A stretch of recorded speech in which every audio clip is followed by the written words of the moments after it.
مفتی صاحب، سب سے پہلا سوال کے پی کے سے میمونہ بھٹی صاحبہ نے کیا ہے. وہ پوچھتی ہیں، سوال یہ ہے کہ عورت کا کالج یونیورسٹی میں پردے کے ساتھ لیکچرر کی جاب کرنا جائز ہے یا نہیں، جبکہ وہاں پر لڑکے بھی پڑھتے ہوں؟ بسم اللہ الرحمن الرحیم، نحمدہ ونصلی ونسلم علی رسولہ الکریم، اما بعد۔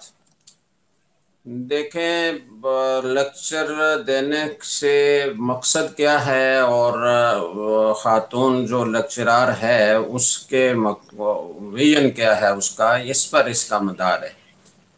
اگر تو مقصد یہ ہو کہ ہم لڑکیوں کو تعلیم دیں اور ان کے لیے لیکچرار بھی خاتون ہی ہوں تاکہ لڑکیاں بے پردگی سے اور اجنبی مردوں سے پڑھنے کے جو مفاسد ہیں اس سے بچ جائیں، اور چونکہ لڑکیوں کو تعلیم دینا بھی معاشرے کی ایک ضرورت ہے، خواتین کو جب علاج کی ضرورت پیش آتی ہے تو اگر لیڈی ڈاکٹر مہیا ہو تو اس کے پاس جائے گی، لیڈی ڈاکٹر مہیا نہ ہو تو لازماً اسے مرد ڈاکٹر کے پاس جانا پڑے گا۔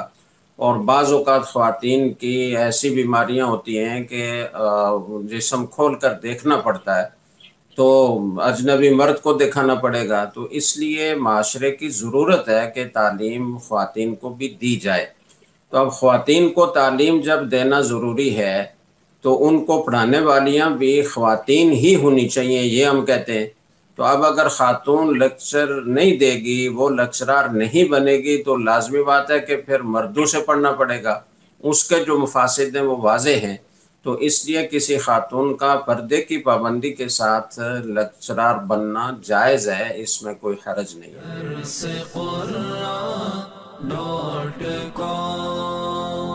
www.darsequran.com